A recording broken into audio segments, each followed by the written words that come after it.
में समझते हैं, फूलन देवी को क्या मानते हैं? फूलन देवी को हम देवी मानते हैं, वीरांगना मानते हैं। वीरांगना मानते हैं। जय श्री राम ही बोलना है और सब जगह देवी देवताओं की मूर्तियों में गणेश प्रतिमा चतुर्थी में निकालना है, कांवड़ यात्रा निकालना है, तो एक बार मैं उनसे कहता हूँ कि थोड़ा सा मनुस्मृत भी पढ़ो, तो कम से कम उनकी भी सोच तो सामने निकल के आए, एहसास हो कि सही है कि गलत है।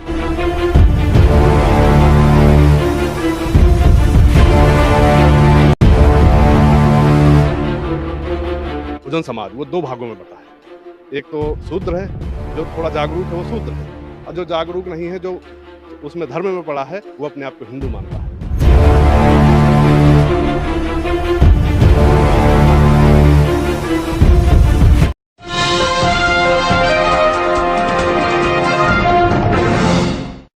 साथियों नमस्कार, मैं हूं नीरज पटेल और आप देख रहे हैं नेशनल जनमत।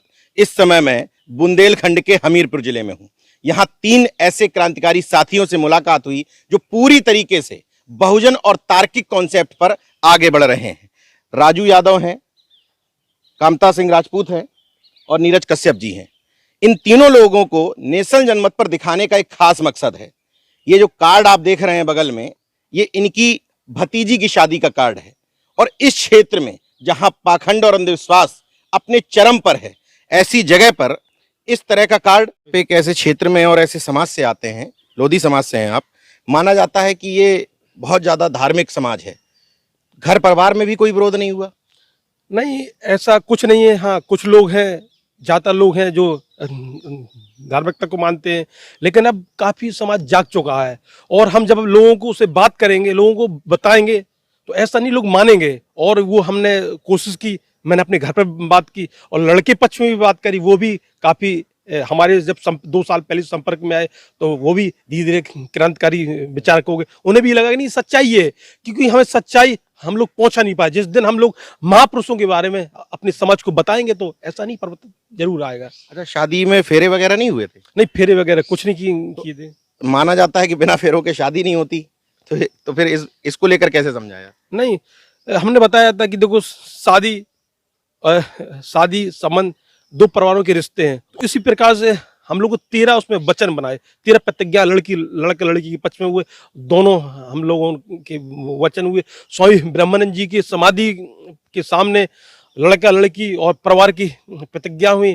प्रतिज्ञा के अनुरूप वहाँ पे वो सत्य के अनुरूप रखा। वहाँ पे बहुत सारे लोग थे और ऐसा नहीं है कि करीबन 100-125 महिलाएं थी, 200-300 की समथिंग पुरुष थे और उन्हें बहुत अच्छा लगा जब हमने करके देखा। तो मुझे जहां तक याद है, स्वामी ब्रह्मानंद जी पहले वो सांसद थे जो भगवा वस्त्र धारण करते थे। हाँ। इसके बाद भी वो पाखंड अंधविश्वास के विरोधी थे। हाँ, वो विरोधी रहे। आप उनकी संसद, जो उन संसद में बोले हैं, उन्होंने भाषण दिए संसद में, वो आप सुनेंगे तो उन्हें बोला है कि हमेशा वर्ण व्यवस्था के खिलाफ बोला। वो बोले थे कि ऐसे धर्म ग्रंथों में आग लगा दो जो अमानवता पैदा करते हो, जो छुआछूत पैदा करते हो, जिसमें मानवता ही ना हो। ऐसे धर्म को उन्हें कभी स्वीकारा ही नहीं है।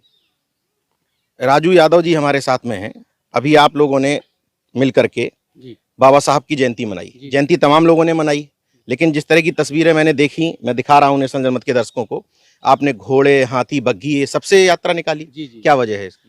ये जैसे कि एक संदेश देने का काम किया गया था कि क्षेत्र में लोग और जागरूक हों, उनको ये भी लगे कि हमारे जो बाबा साहब भीमराव अम्बेडकर जी रहे, उन्होंने एक समानता के तौर पर, पहले के दिनों में ये होता था कि कोई घोड़ी पे नहीं बैठ सकता, कोई हाथी में नहीं बैठ सकता, लेकिन हम ये दिखाना चाहते हैं कि आज उन्हीं की देन है जो हम सब कुछ कर सकते हैं, समानता से रह सकते हैं। ये संदेश दिया गया और आगे चल करके हम और बढ़ करके करेंगे। अच्छा, जयंती तो वो लोग भी मना रहे हैं जो बाबा साहब के विचारों को नहीं मानते, जिनको आप ब्राह्मणवादी, मनुवादी कहते हैं, तो आपकी जयंती अलग कैसे है? हम लोग वैचारिक और बदलाव की भावना से, एक नई सोच की भावना से जयंती मनाते हैं। हम दिखावा नहीं करना चाहते। आगे क्या मकसद है आपकी टीम का? किस तरह से इस जिले में काम करेंगे? आगे जितने भी महापुरुषों की जयंती आएंगी, जैसे भी हम लोगों को तक अपनी बात पहुंचा पाएंगे और ज़्यादा से ज़्यादा समाज को जागरूक करेंगे ताकि वो एकजुट हों। इस समय सामाजिक क्षेत्र में सबसे बड़ी चुनौती बना हुआ है कि हर जाति के लोगों को उनके जाति के महापुरुषों की जयंतियां पकड़ा दी जा रही हैं, मूर्तियां लगवा दी जा रही हैं। तो इससे समाज में मूर्तियों से बदलाव आएगा या फिर नौकरी और वास्तविक हिस्सेदारी से? नहीं, बदलाव तो वास्तविक हिस्सेदारी से आएगा, क्योंकि भाजपा का जो ट्रेंड है तो वे चाहती है कि जो जिस चीज में खुश रहना चाहता उसी में खुश रहे और उनको वो थमा दो, बाकी हिस्सेदारी न दो, नौकरी में न दो, उनका आरक्षण खत्म कर दो, निजीकरण कर दो। इन सब चीजों पे भाजपा करने पे उतारू है और समाज को गुमराह करने के लिए उनकी जयंतियां मना रही है। आज के परिवेश में जैसे जो समाज है, बहुजन समाज, वो दो भागों में बटा है। एक तो शूद्र है, जो थोड़ा जागरूक है वो शूद्र है, और जो जागरूक नहीं है, जो उसमें धर्म में पड़ा है, वो अपने आप को हिंदू मानता है। तो मैं उन हिंदुओं से भी अपने अपील करता हूँ, बहुजन समाज के साथियों से, कि हिंदू बने रहें तो कम से कम मनुस्मृति पढ़ लें, इससे शायद ज्ञान मिल जाए। हिंदू के लिए क्या लिखा है? हाँ, शूद्र के लिए। बाबा साहब को नहीं पढ़ रहे, महात्मा ज्योतिबा फूले को नहीं पढ़ रहे, बहुजन महापुरुषों को पढ़ें ना पढ़ें, लेकिन कम से कम जब जय श्री राम ही बोलना है और सब जगह देवी देवताओं की मूर्तियों में, गणेश प्रतिमा चतुर्थी में निकालना है, कांवड़ यात्रा निकालना है, तो एक बार मैं उनसे कहता हूँ कि थोड़ा सा मनुस्मृति भी पढ़ लें, तो कम से कम उनकी भी सोच तो सामने निकल के आए, एहसास हो कि सही है कि गलत है।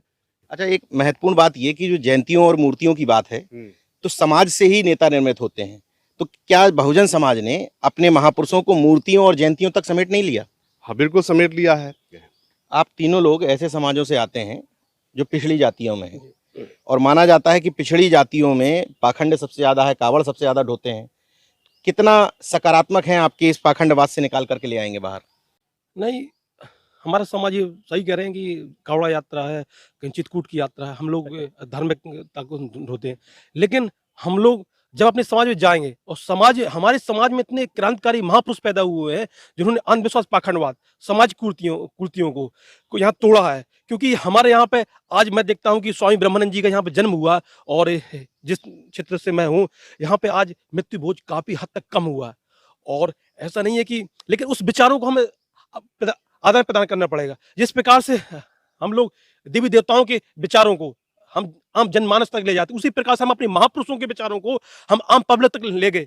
जिस प्रकार से ये लोग राम कथा या भागवत कथा करवाते, उसी प्रकार से हम अपने महापुरुषों के बारे में, उनकी कथा या उनके बारे में हम आम जनमानस तक ले जाएंगे। जब उनके बारे में लोग पढ़ेंगे, जानेंगे, तो ऐसा नहीं, परिवर्तन जरूर आएगा। और परिवर्तन आ रहा है। जो नया युवा है, वो जो पढ़ा लिखा है वो काफी क्रांतिकारी हो रहा है, वो सच्चाई को समझ रहा है। तो थोड़ी समझाने की जरूरत है, और ऐसा एक समय जरूर आएगा, जो मेरा विश्वास है। क्योंकि मैंने देखा कि मेरे घर पे बहुत अंधविश्वास, पाखंडवाद था, लेकिन आज स्थितियां दूसरी हैं, लोग स्वीकार कर चुके हैं। मेरे माँ बहुत ज्यादा पूजा पाठ करती थी, तो कई बार मेरी उनसे बहस हुई कि मैं गलत पढ़ रहा हूँ। मेरा पढ़ने के जब पूजा पाठ करने से मुझे सब कुछ मिल रहा है, और तो मैं क्यों पढ़ूं? मैं स्कूल में नहीं जा रहा हूँ, मैं तो घर पे बैठ के पूजा पाठ करूंगा तो मुझे सब कुछ मिल जाएगा। मैं आईएएस बन जाऊंगा, मैं डॉक्टर बन जाऊंगा, मैं इंजीनियर बन जाऊंगा। कथावाचक ऐसा बताते भी हैं? हाँ, बताते हैं। मैंने बता दीजिए, कहीं भी जाएंगे, ये अनुष्ठान करेंगे आपको ये मिलेगा, ये पूजा करेंगे आपको ये मिलेगा। ये सब झूठ मूठ का षड्यंत्र रचा हुआ है। ये जो आप लोगों का मिशन है, ये चलता रहेगा?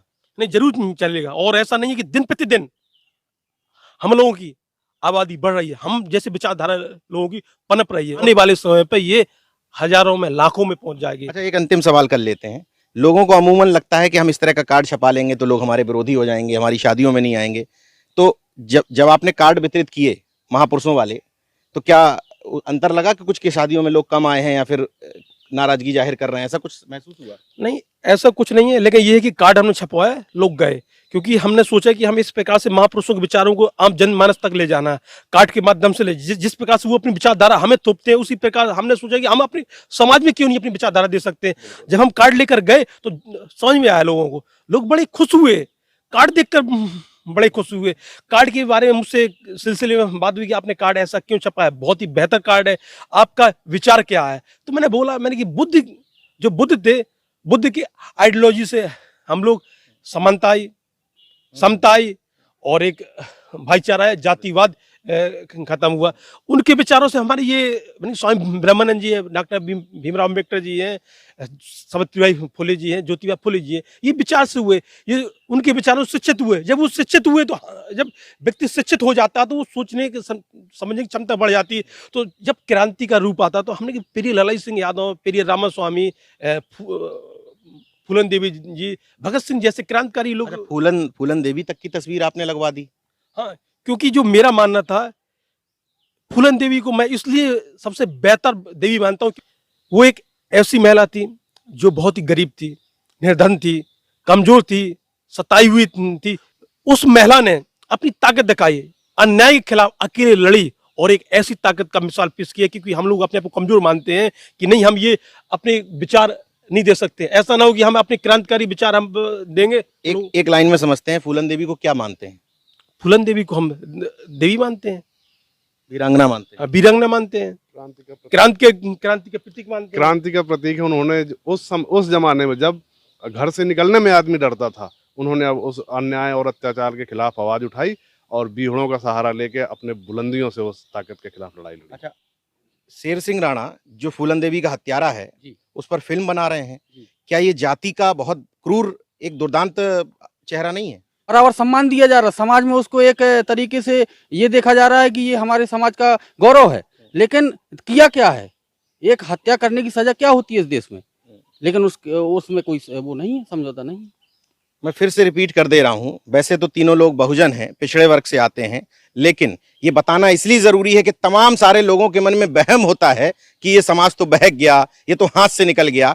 पोटेंशियल हर जगह है, बदलाव के वाहक हर समाज में पाए जाते हैं।